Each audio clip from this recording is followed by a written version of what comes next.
2016. Nós vamos conversar agora com o Dr. Rogério Batista Gabellini, que é o autor desse livro publicado pela editora Millennium.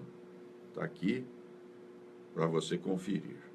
Muito bem, caríssimo Dr. Rogério, meu colega lá da Comissão de Prerrogativas da OAB. Bom dia novamente. Bom dia, doutor Thanos. É um prazer estar aqui com você, né? Bom, o Dr. Rogério tem um currículo invejável, né? De muita dedicação à área do direito. Eu vou até ler aqui só a orelha do livro para você. Advogado, mestre em Direito pela Pontifícia Universidade Católica de São Paulo, especialista em Direito também pela PUC, só que agora de Campinas, graduado pela Universidade de São Francisco, lá em Bragança Paulista, palestrante, enfim, associado à Associação dos Advogados do Estado de São Paulo, Instituto Brasileiro de Ciências Criminais, membro efetivo da Comissão de Direitos e Prerrogativas da OAB, meu colega aqui das prerrogativas em Campinas. Caríssimo doutor Rogério, o delito de terrorismo, bom, é um crime, né? Evidentemente o mundo ficou muito pequeno com a tecnologia, os meios de transporte. Nós precisávamos de uma lei como essa, como a 13.260? Doutor, o delito de terrorismo, ele tem uma previsão na Constituição Federal, no artigo 5º, nos direitos e garantias fundamentais do homem. O artigo 5º, ele prevê a proteção à vida, à segurança, à integridade física e, além disso, ele estabelece normas, comandos, para que o legislador ordinário estabeleça normas de combate ao tráfico de entorpecente, ao racismo e ao terrorismo. Então, isso aqui é um comando já previsto na Constituição, no artigo 43. A Constituição nossa é de 1988. Além disso, o Brasil ele é signatário de vários tratados de combate ao terrorismo, em especial o Tratado de Barbados, assinado no ano de 2001. E já foi incorporado ao nosso ordenamento pátrio, através de um decreto presidencial. Então, essa lei, que entrou em vigor agora em março de 2016, ela estabelece que o Brasil fique em consonância com as demais normas de combate ao terrorismo. Então, essa norma ela tem previsão na própria Constituição e estabelece o Brasil em igualdade com os demais países no combate ao terrorismo, né? As leis são mais pontuais, mais duras nesse caso?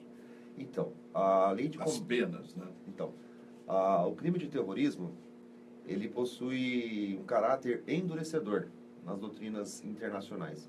E Jacobs, ele estabelece que o crime de terrorismo, ele afeta não só a pessoa, como a própria rigidez do sistema, em razão de que qualquer pessoa pode ser vítima de um ataque terrorista. Então, é uma norma que protege não só a pessoa, como toda a comunidade, né? Sim. Então, ela possui um caráter endurecedor. E também ela faz com que o direito penal seja um direito penal de terceira velocidade, no sentido de que a norma de combate ao terrorismo, ela tem um caráter prospectivo.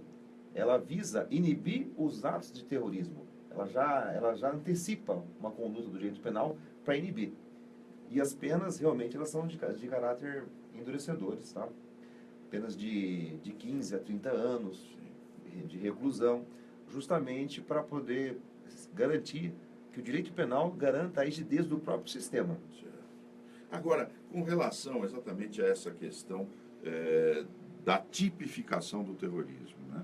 Alguns atos praticados delituosos, eles podem parecer ou podem ser enquadrados nessa lei.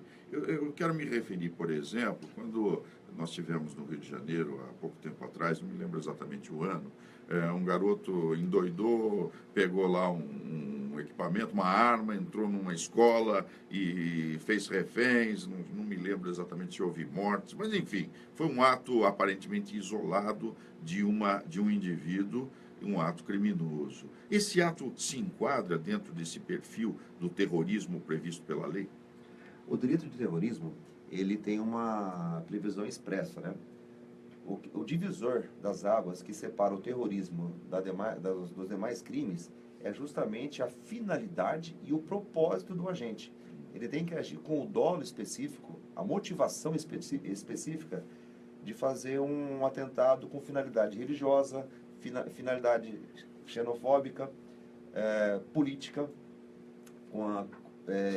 causando um grande terror social. Esse é o objetivo da pessoa. Sim. No caso do atentado que o menino fez na escola, não me parece que houve uma motivação religiosa, política ou xenofóbica. Tem que ser nesse sentido, porque ela é uma previsão expressa. Quer dizer, o dolo específico da uma pessoa, vingança não caracteriza um ato terrorista. não caracteriza. Sim. Ele pode usar até uma conduta terrorista, causar um terror social, mas a finalidade é que é o divisor da água. É o dolo específico, a vontade específica dele de causar um terror social motivado por propósitos religiosos, xenofóbicos, políticos. Certo, interessante isso. Né? Agora, o modus operandi, ele vai variar para o terrorismo, né? Como é que a gente pode pensar na maneira de agir dos terroristas? Porque o senhor disse que há também a motivação da prevenção, né? Prevenir atos terroristas, né? Então, eu fico imaginando uma grande polícia, né? Como a Interpol, como grandes organizações que estejam lá atentas a atos que venham a acontecer. Nós temos uma estrutura como essa com a nossa Polícia Federal, não? Olha, utilizando como exemplo os Jogos Olímpicos do Rio de Janeiro 2016, eu posso te dizer que houve um grande empenho e efetivo das Forças Armadas nesse sentido. A Polícia Federal, ela trabalhou em conjunto com o Exército, com a Marinha e com a Aeronáutica. Eles cruzavam as informações. Também teve a participação da ABIN, Agência Brasileira de Informações. Houve uma integração muito grande, não só com esses agentes, como também com a Interpol, com o FBI, com a Mossad, que é a polícia israelense. Houve um intercâmbio. E justamente a previsão da lei de combate ao terrorismo é que haja essa integração. Então essa norma veio justamente para deixar em consonância. Agora, para a polícia poder antecipar um ato terrorista, ela tem que estar informada, isso não tenha dúvida. Então houve, sim, a nossa polícia ela está se esforçando nesse sentido, né? Não só os Jogos Olímpicos, como outros eventos grandes que teve aqui no Brasil. Eu vi um grande esforço do Exército, da Marinha, da Aeronáutica, da Polícia Federal, nesse sentido. O senhor aborda a questão da lei, doutor Rogério, da Lei de Segurança Nacional, que foi editada na época da ditadura militar, não é? A Lei 13.260, ela se equivale mais ou menos àquela Lei de Segurança Nacional ou não? Ela tem outro condão em função da democracia que naquela época não existia?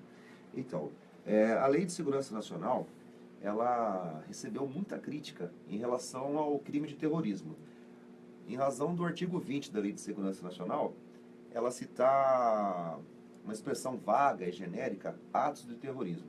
A crítica que vários doutrinadores fizeram é no sentido de que essa norma do artigo 20 da Lei de Segurança Nacional não definia o que é o terrorismo. E ficou muito vago. Inclusive, o Supremo Tribunal Federal já se pronunciou nesse sentido, dizendo que a Lei de Segurança Nacional ela é muito vaga, muito abrangente, não é uma norma específica de combate ao terrorismo, né? E a Lei de Segurança, e agora com a edição dessa nova lei, 13.260 de 2016, ela veio justamente para suprir essa carência, tipificando de forma correta, claro, o que vem a ser o terrorismo, né?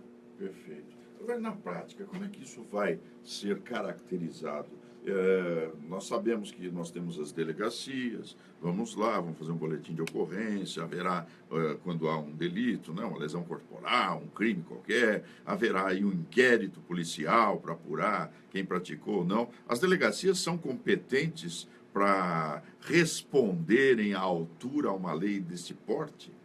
Na redação da Lei de Combate ao Terrorismo, o legislador ele entendeu que o crime de terrorismo ele envolve a própria rigidez do sistema, envolve o interesse da União e estabeleceu que a competência para apurar, para investigar o terrorismo compete à Polícia Federal e o julgamento da ação será pela Justiça Federal. Então a competência para a apuração desses delitos passa a ser do âmbito federal, no qual vai haver toda uma investigação, um inquérito. mas também todo o trâmite dessa ação é rápida, é célere, em razão de justamente o principal objetivo dessa lei é inibir o início da ação, porque depois que ocorre o crime de terrorismo, os danos são irreparáveis. Eles podem surgir internamente, né? Nós já temos aí hoje, eu diria, organizações criminosas com uma visão internacional, né? Você falou xenofóbica, uma visão xenofóbica, enfim, visões que se enquadram dentro, praticadas aí, atos praticados por nacionais, né? Um crime desse pode ir para a justiça estadual e, de repente, se perceber que se trata da competência da federal, como é que no dia a dia do Brasil, porque aqui a gente parece sempre que tudo acontece lá fora, né? Aqui não acontece nada, e na verdade está acontecendo, né? Como é que fica essa questão das competências para os crimes ao serem apurados? Quer dizer, se houver um registro na justiça, na polícia estadual, nas delegacias estaduais, isso vai migrar para as federais assim que se descobrir, se enquadrar dentro dessa tipificação especial? Então, essa questão, ela envolve um princípio do Código de Processo Penal, né? No qual chama-se o princípio da especialidade. Se constatar que o caráter da norma é de competência federal, mesmo a ação tendo sido ajuizada no âmbito estadual, caracterizando que a competência é da federal, em razão do princípio da especialidade, né? Todo esse procedimento ele é avocado, né? É encaminhado para o juiz federal e, se for o caso, também é encaminhado para a Polícia Federal apurar o delito. Estava vendo aqui, a lei encontra-se na íntegra no livro Delito de Terrorismo no Ordenamento Penal, que, enfim, foi escrito pelo Dr. Rogério Batista Gabellini, e é uma lei extensa, né? Então, nós temos aí, inclusive, outras, né? A que define crimes contra a segurança nacional, né, a 7.170 de 83, nós temos, enfim, vários, a da prisão temporária. Quer dizer, é um complexo de legislações que envolvem essa questão, né? Não se trata simplesmente da aplicação de uma lei penal, né? É um ordenamento complexo, né?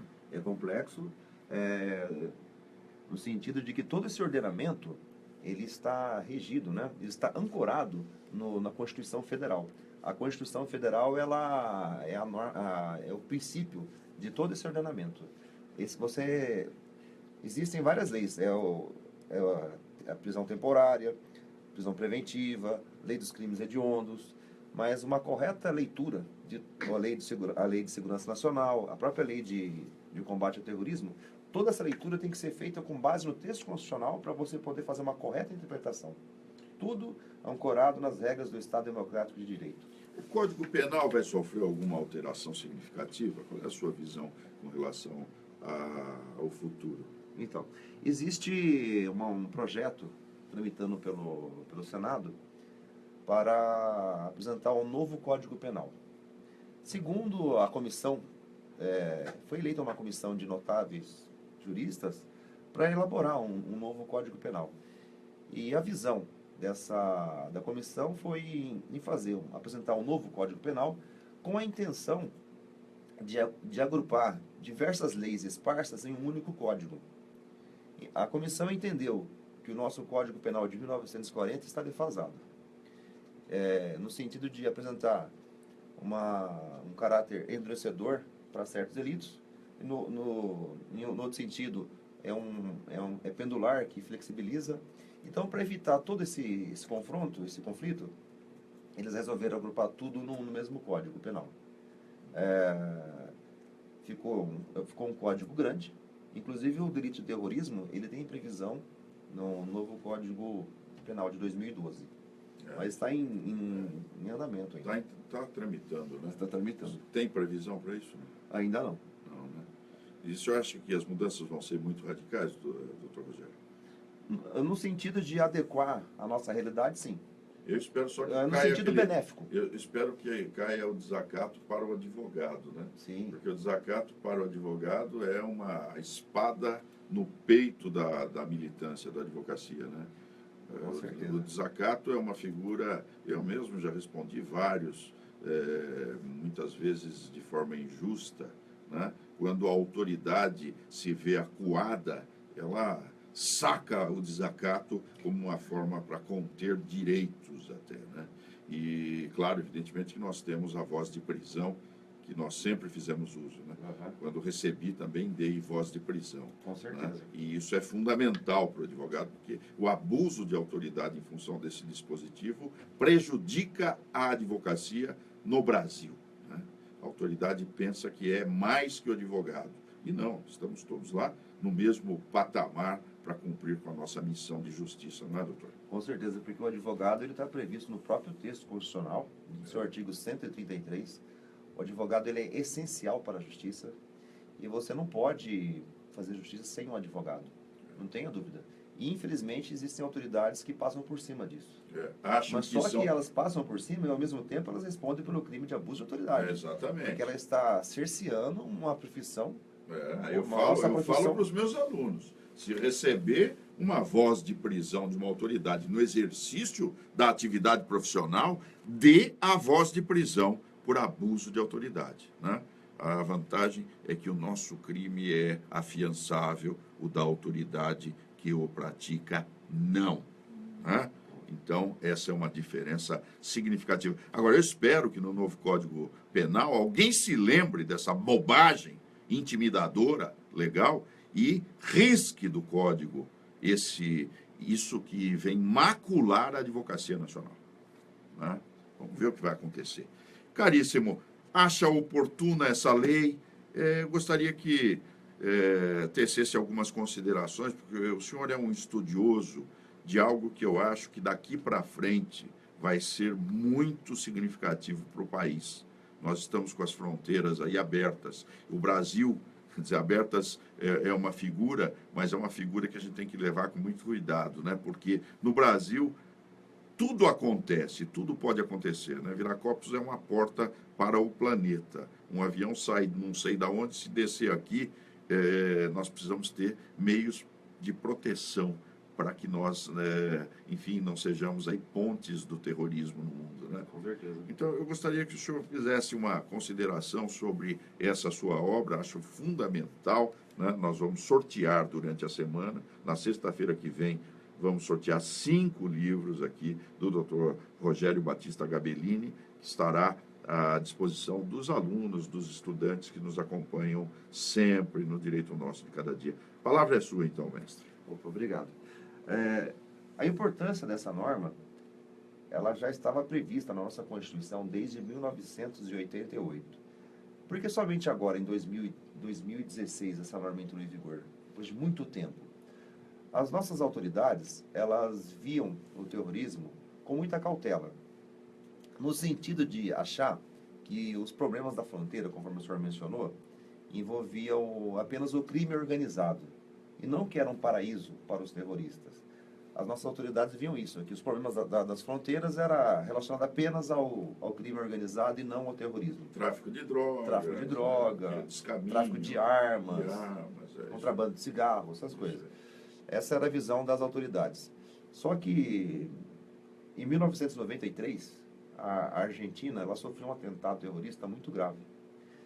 E ficou constatado pela CIA, FBI e a Mossad que esse atentado terrorista, os terroristas do Hezbollah, eles entraram no território brasileiro pela Foz do Iguaçu. Inclusive o Bin Laden, tem filmagem dele aqui no Foz do Iguaçu. Ele veio apreciar as quedas lá? Ele veio apreciar as quedas da água e também ele participou das mesquitas, do cerimonial religioso. E aproveitando a facilidade das fronteiras, conseguiu, com seu grupo lá, planejar esse atentado. Com aquela barba toda, ninguém percebeu que era o Bin Laden. E ele planejou um atentado terrorista muito grave na Argentina, justamente para essa facilidade das fronteiras de deslocamento, né? Foi aquele atentado onde houve a explosão das mesquitas, não é? Houve 2 atentados. E até hoje, por incrível que pareça, a Argentina não conseguiu solucionar esse problema. Não conseguiu. Da sinagoga também, da sinagoga. Né? Eu sei porque eu fui para lá, já estava reconstruída, mas foi uma catástrofe aquilo, né? estouraram aquela sinagoga, uma das mais antigas, bom, a principal sinagoga de Buenos Aires, né? Foi uma tragédia. E agora, e hoje, em 2016, em razão dos Jogos Olímpicos, né, as autoridades internacionais pressionaram o governo brasileiro no sentido de estabelecer uma norma em consonância de combate ao terrorismo, né? E em razão dos Jogos Olímpicos foi feita essa edição dessa norma. Perfeito. E foi feito eu não digo que foi feita em toque de caixa. Ela foi bem elaborada, por ser uma questão, como o Brasil não está, graças a bom Deus, nunca houve atentado terrorista aqui, nós não estamos preparados com esse tipo de situação. Mas se ocorrer, existe uma resposta legal de combate a isso daí, eficiente, para transmitir para a sociedade uma segurança. Eu não digo que muita gente critica, dizendo que é mais uma lei. Existem tantas leis aqui no Brasil, para que mais uma? Será que o nosso Código Penal não serve de combate? É um homicídio, é uma lesão corporal? Não. É uma norma específica de caráter internacional de combate preventivo ao terrorismo. Eu acho que é fundamental. Nós temos que ter. Esperemos nunca testá-la para ver se ela funciona. Oxalá. Né? Oxalá. Doutor Rogério Batista Gabellini, o delito de terrorismo no ordenamento penal. Que honra recebê-lo aqui no Direito Nosso de Cada Dia, viu? Foi um prazer. E você pode conferir essa entrevista no Facebook ou depois no site da Brasil, www.brasilcampinas.com.br. Muito obrigado pela sua presença. Muito obrigado pela oportunidade. Tá aí, doutor Rogério Batista Gabellini.